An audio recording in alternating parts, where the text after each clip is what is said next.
Қайырлы күн YouTube оқырмандары. Жүрек жарасы арнасына қош келдіңіздер. Назираның үйі ауылдың ең шетінде, қырдың етегінде тұр. Кеш түскенде бұл маң тіпті иенсіп кететін. Алыстан иттердің үргені, желдің гуілі ғана естіледі.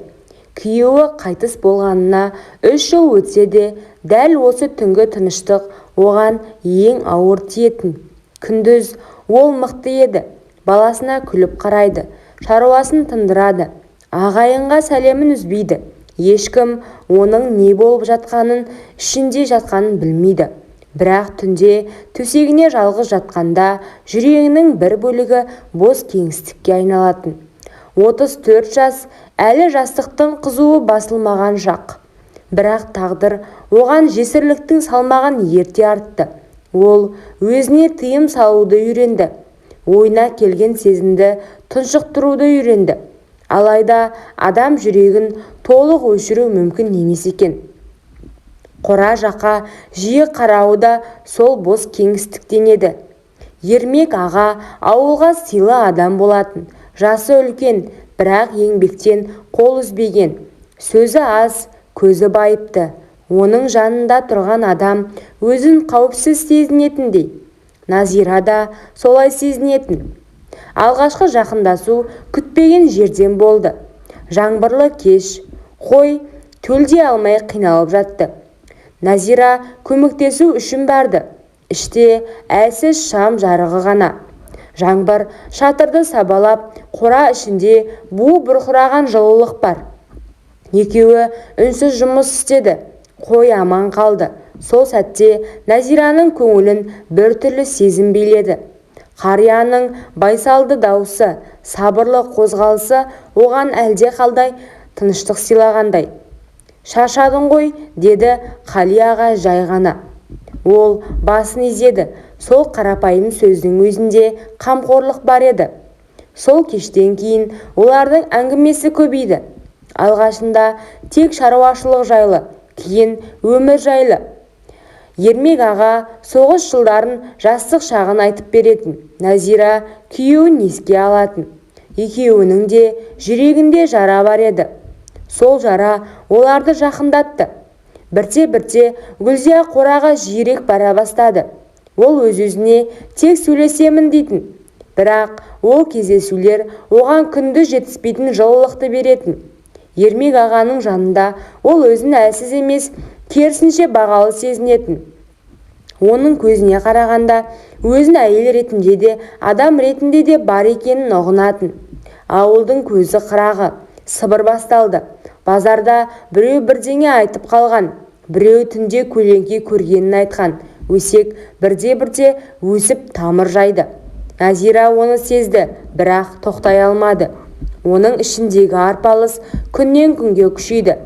Бір жағында баласы, әулет, абырой, екінші жағында жүрек, жалғыздық, тірі сезіну. Кей кештерде ол қораға бармай қалуға тырысатын. Бірақ үй іші тым-тыныш болып кеткенде жүрегі мазасызданып, аяқтары өзі солай қарай тартып тұратын. Ермек аға да бәрін түсінетін. Бір күні ол: «Егер саған ауыр болса, келме», деді.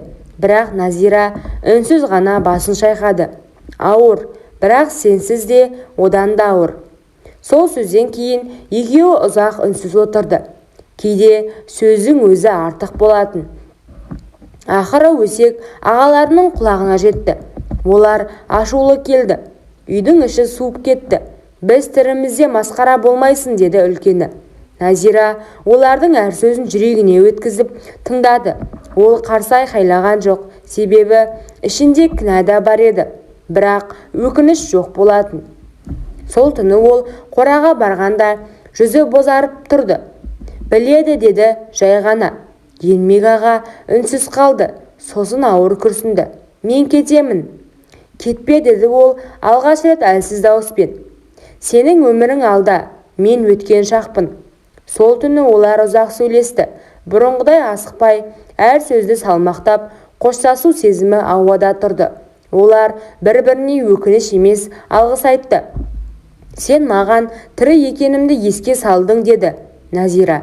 Сен маған жүрек әлі соғатынын көрсеттің, деді Ермек аға. Таң ата ол шынымен кетті.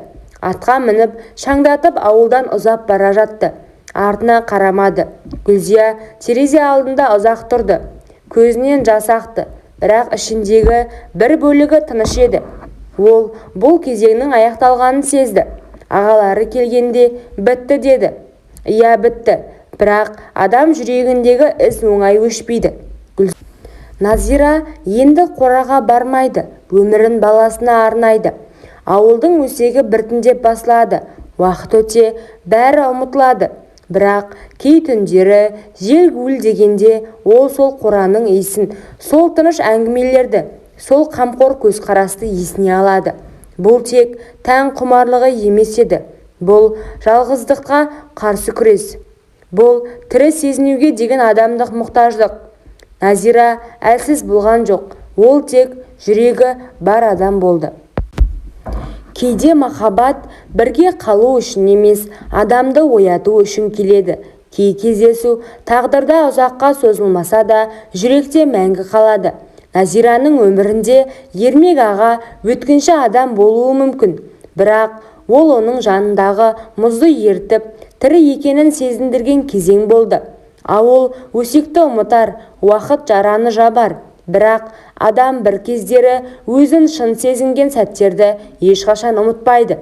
Өмір кейде дұрыс пен бұрыстың ортасына емес, жалғыздық пен жылылықтың ортасына таңдау қойғызады. Ал сол таңдауда Назира күнәлі емес, тек жүрегі соққан әйел еді.